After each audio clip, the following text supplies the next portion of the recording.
I think if I hear you call me Becky one more time, six-pack, I'm gonna pop your tops. All six of them.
Well, that movie happened.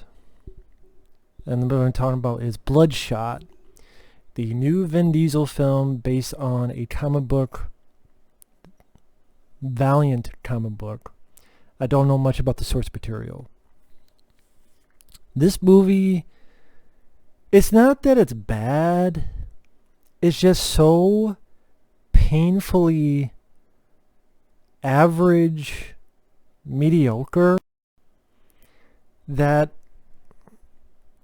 it is in one ear out the other. In a month this movie will be forgotten. And I'm like, why? How did this happen?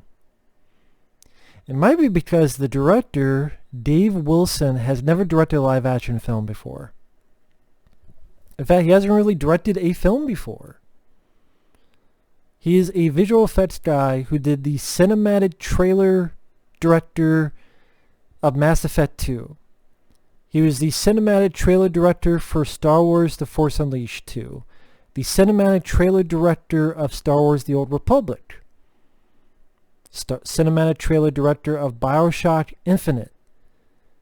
Creative supervisor and cinematic director, trailer director for a bunch of video games.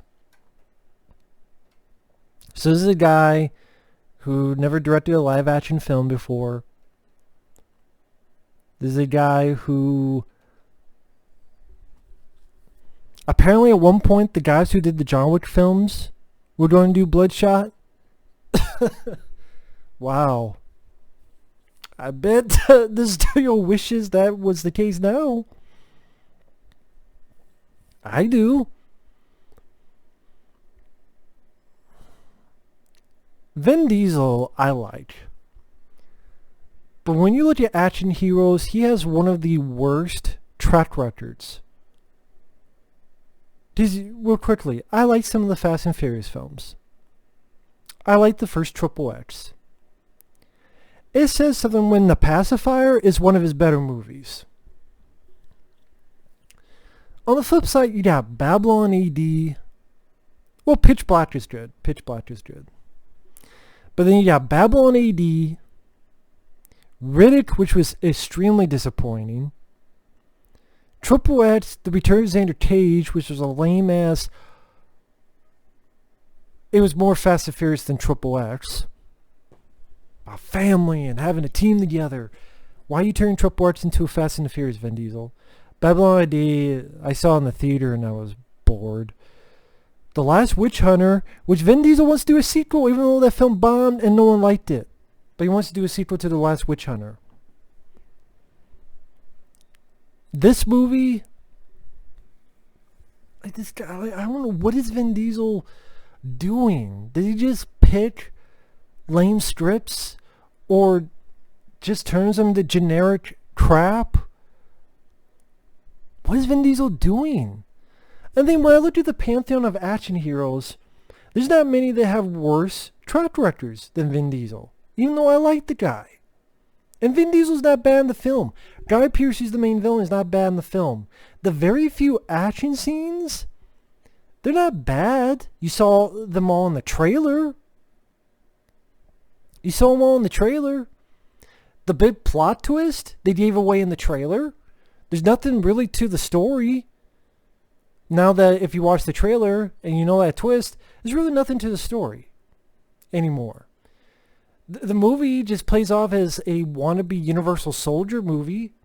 Yeah, I know it's based on a comic, but still, it plays off as a lesser, lamer version of Universal Soldier, which I love, with Van Damme and Dolph Lundgren. A soldier being brought back to life, they're able to heal themselves, their mind is messed around with, they're controlled by higher ups to do their bidding. Kind of like Universal Soldier. Kind of like this movie. I mean, the plot of the film, if you watch the trailer, you know the plot. He's a soldier. He kills bad guys. He saves a hostage. He goes back home to his girl. He's caught. He's beaten up. His wife is killed. He wakes up. He's with Guy Pearce and his people, who are all enhanced. And now Vin Diesel is enhanced. He gets reminded of the guy who killed his wife because he hears the song, Psycho Killer. Da, da, da, da, that song, which you're like, wait, but that's a coincidence. No, this is part of the plan, because he goes out, he finds the guy who killed his wife, his girlfriend, his love, his woman. I'm not sure if his wife, but his woman. Kills those guys, and then you realize, as it says in the trailer, this is all part of their plan. They bring him back.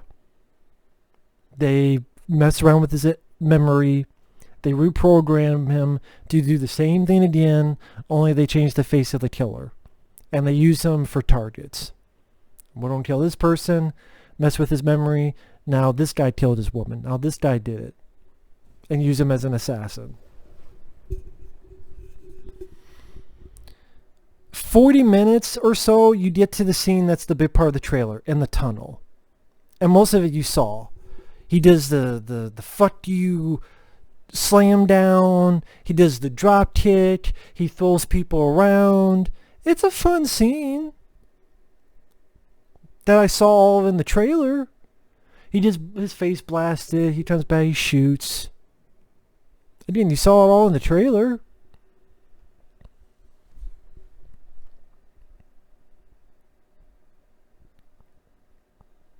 He's got his revenge button that they keep pushing.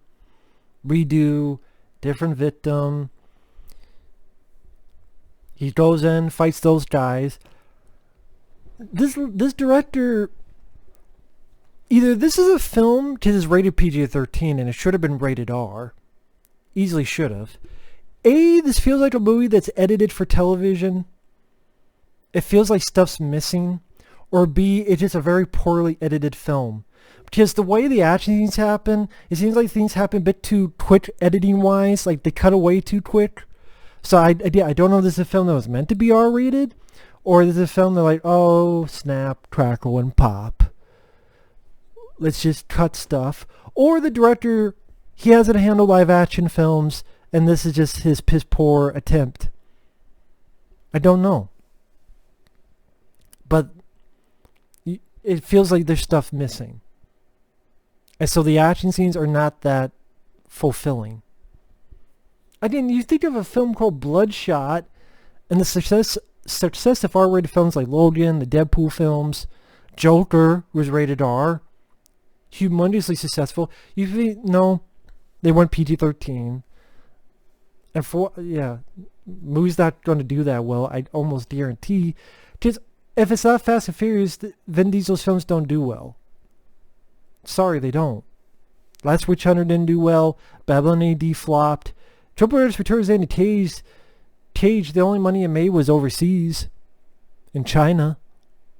Which is why if there's another one, it'll be just for that. So I think this film will do poorly too. Could be wrong, but my guess, this film will flop.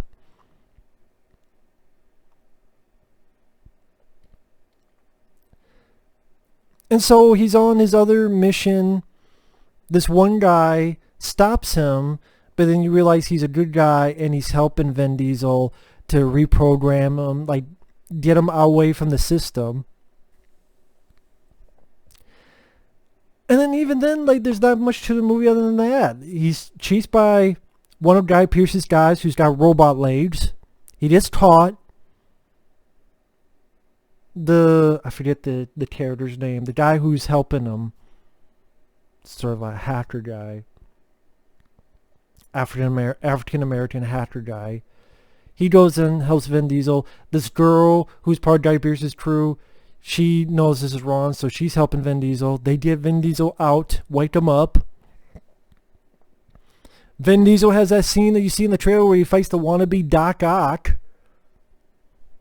Again, the best parts of that you saw in the trailers. You know, blocking, grabbing, they go out down the elevator shaft. Vin Diesel fighting that guy and another guy. It ends with Vin Diesel sort of doing the Superman thing, like, this director must have loved Zack Snyder's Man of Steel, because it looks like when Superman's fighting Zod, Vin Diesel does this super punch, pshoo, pshoo, as they're both flying down the fucking elevator shaft. He walks up to Guy Pearce. Guy Pearce shoots a couple, like, rockets. He's got, like, a rocket launcher thing. Vin Diesel, like, all these nanites. That's the thing. He's got nanobites that heal him. They're like outside of his body and they're grabbing the little shells, and Vin Diesel walks up to him, drops the grenade, boom, kills Guy Pearce. His new friends wake Vin Diesel up, and then pretty much the movie's over. Like I said, the movie's not really much of anything. It's as painfully average as Gemini Man. This didn't make me as bad as Gemini Man. I don't know why. If people are really into the comics, you can let me know. Is the comics better than this? Sure, that's a dumb question. People go, of course it is. But why go to all the trouble making this movie and then there's barely any action? Very few action scenes for this type of film.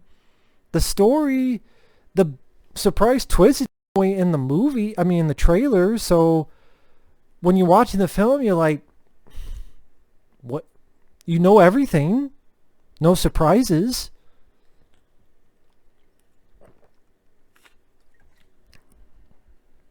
His girl is alive. There's a scene he goes up, finds out she's moved on because it's been 5 years. And then Vin Diesel is like, ooh, and then leaves. And then you never see that woman again.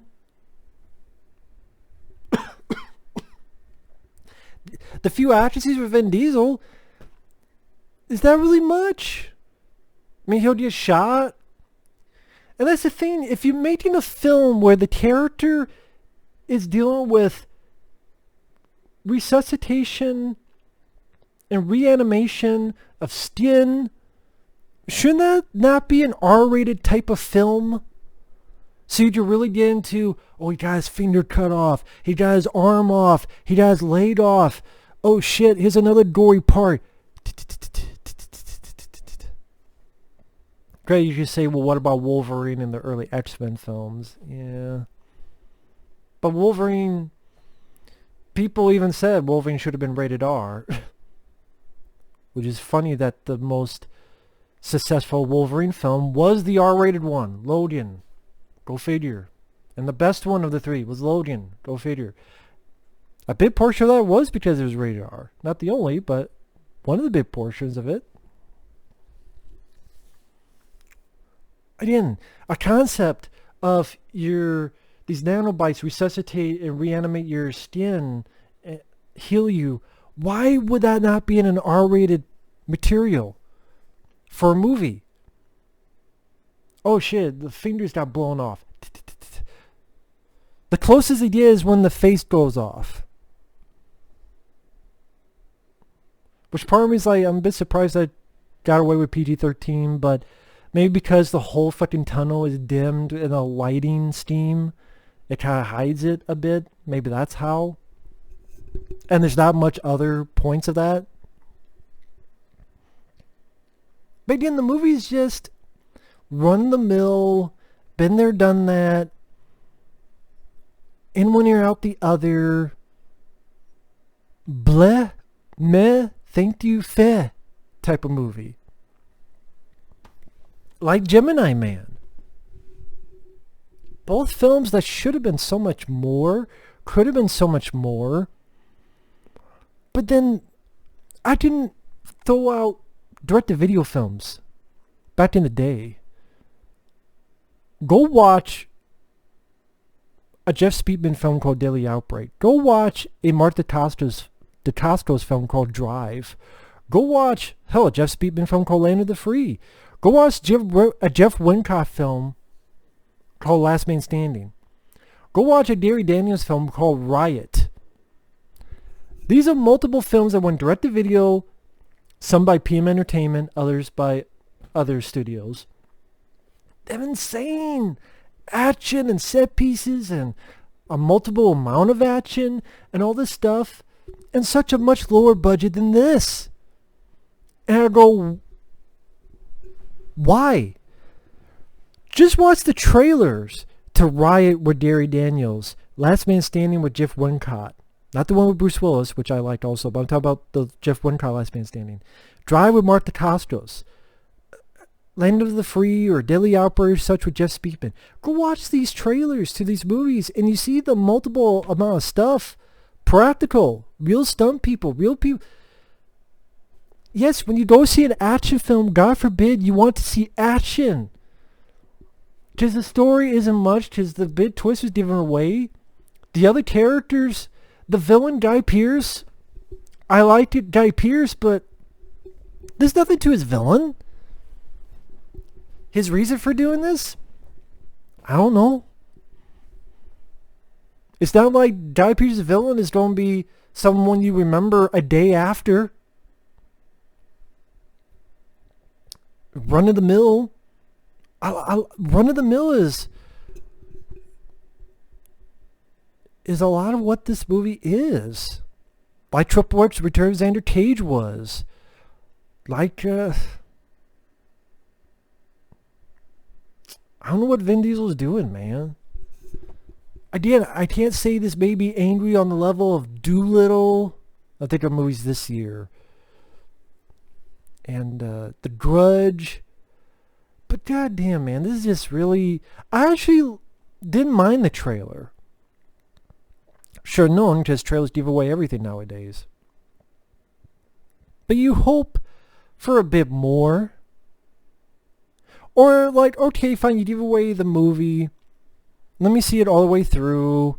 Let me picture as if this is my second viewing. But even then, I'd be like, the one decent scene in the tunnel, you see it all pretty much on YouTube right now with all the trailers. Plot-wise, no. Character-wise, no. Finale-wise, pretty weak. Hampered PG-13 rating. CGI, wonky at times. I think, would prefer more practical effects. Direction, actually, I don't say lazy, piss poor. Because the way the action scenes happen, again, the editing, whether it was edited for R the PG-13, it just seems like it's cut a bit too quickly. Guy Pearce is a nothing villain. Cookie cutter.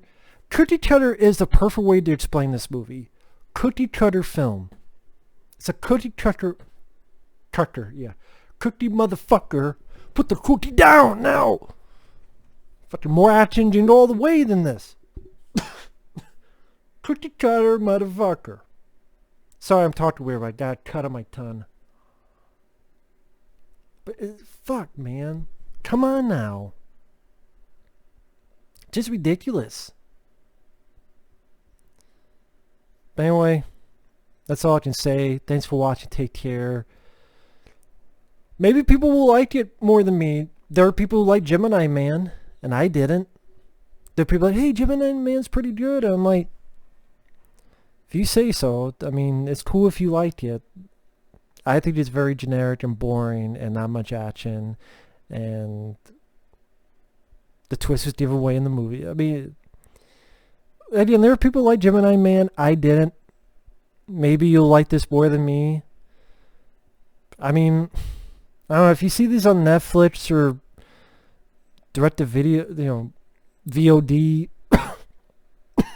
there are worse movies. Yeah, again, it's not that I think it's that bad of a movie. It's just a very generic, cookie-cutter, meh movie. And I think it should be a lot more than that. Kind of an interesting idea for a comic book hero. I like Vin Diesel. Should have been R-rated. Should have had someone who had maybe a bit more establishment and direction, and not just doing cinematic cutscenes, trailers for video games. I think it's funny that apparently the John Wick guys were going to do this beforehand. That would have been, I'm sure, a lot better. And his action scenes, plentiful. Maybe it got cut down by the budget. I don't know what the deal is with this movie. I don't know. Someone can let me know. But thanks for watching. Take care. We'll see you guys later. Bye-bye.